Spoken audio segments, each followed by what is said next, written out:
नमस्कार मित्रांनो, पुन्हा एकदा आपलं अनंत पानझाडे अष्टपैलू या यूट्यूब चॅनलवर हार्दिक स्वागत. आजचा आपला एस टी महामंडळातील शिस्त आणि आवेदन पद्धत याविषयी आपण थोडंसं हितगुज आणि त्याविषयी महत्त्वाच्या काही निकषांवर प्रकाश टाकूया. 31 डिसेंबर 2019ला नवीन शिस्त आणि आवेदन पद्धत लागू झाली. त्याच्या अगोदर जुनी पद्धत होती, त्यामध्ये 65 कलम होते. यामध्ये 95 कलम आहेत, म्हणजे कलम वाढलेली आहे. दुसरं असं की यातील 95 मधील 80% जे आहेत कलम हे वाहकाच्या जीवावर उठलेले आहेत.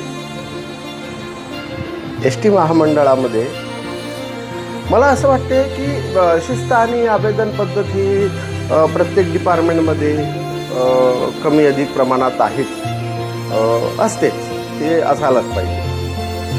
परंतु संपूर्ण जगभरात तुम्हाला एस टी महामंडळासारखी शिस्त आणि आवेदन पद्धत कुठंच पाहायला मिळणार नाही, एवढी खतरनाक. मूळ उद्देश असा आहे की त्या वाहकाने, त्या चालकाने काम कसं करावं, हा एक अत्यंत महत्त्वाचा गहन विषय आहे. आज तुम्हाला माहिती आहे की प्रत्येक चालक, वाहक काहीतरी दडपणाखाली किंवा काहीतरी टेन्शन घेऊनच हा रात्रंदिवस अहोरात्र आपले जे काही आहे कार्य हे करत असतो.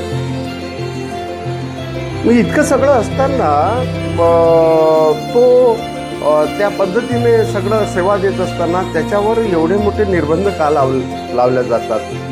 आता मी या दोन ज्या काही शिस्त आणि आवेदन पद्धती आहेत यामधला आपल्याला फरक सांगतो. 31 डिसेंबर 2019 अगोदरची जी होती त्यामध्ये किरकोळ काही तुमच्या काही चुका असतील किंवा थोड्याशा अधिक प्रकारच्या काही मोठ्या चुका असतील तर त्याला समज देणे, 1 वर्ष कायमस्वरूपी किंवा 1 वर्ष विना कायम, 6 महिने विना कायम पगारवाढ रोखणे, अशा प्रकारची नॉर्मल पद्धतीची काही शिक्षा असेल. मात्र 2019 नंतर ज्या काही त्यांनी याच्यामध्ये ज्या 95 कलमामध्ये ह्या सगळ्या जे काही हे केलं आहे, त्यामुळे टोटल जे अधिकार आहेत ते सर्वचे सर्व अधिकार तिथल्या विभागीय कार्यालयाला देऊन टाकले आहेत. तुम्ही काही करा, कितीही शिक्षा घ्या. आता समजा एखाद्याला एखादी शिक्षा जास्त वाटली आणि त्याने जर अर्ज केला किंवा मला ही शिक्षा जास्त होते, हिच्यामध्ये कमी करा, तर ते कमी नाही होत, ती उलट तुम्हाला 2 वर्ष कायमस्वरूपी जर झाली असेल मग याची 5 वर्ष कायमस्वरूपी करा.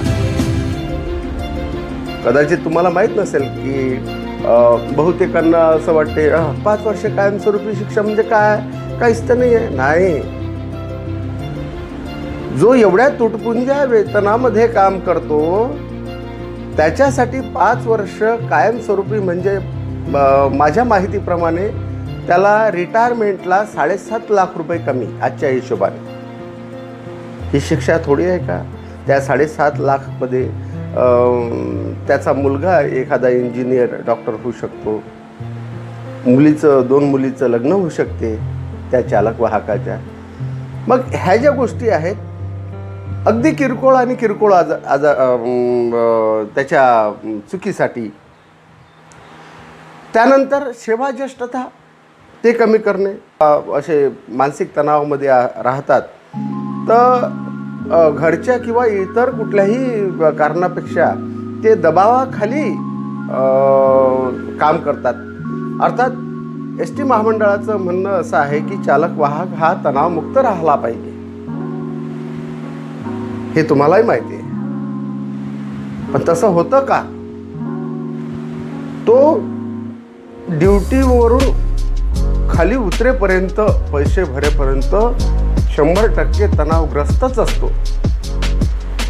आणि ते तणावग्रस्तता त्याच्या मानसिकतेमध्ये, त्याच्या विचारामध्ये खूप सारा आमूलाग्र बदल, असा वेगळ्या प्रकारचा बदल करते.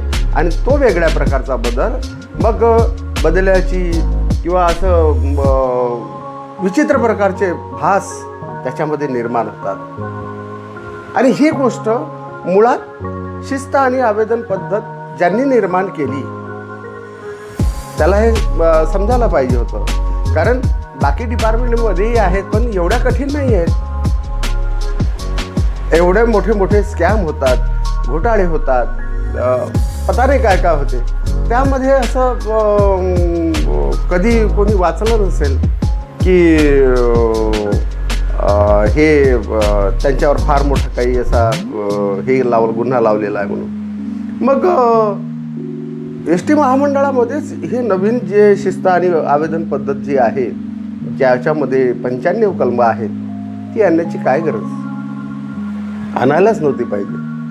आणि माझं तर या व्हिडिओद्वारे वरिष्ठांना एक आवाहन आहे की तुम्ही तुमच्या अधिकाऱ्यांना किंवा वरिष्ठांना हे असं सांगा की तो तणावमुक्त राहिला पाहिजे, चालक आणि वाहक, तरच तो उत्तमरित्या सेवा लोकांना देऊ शकतो.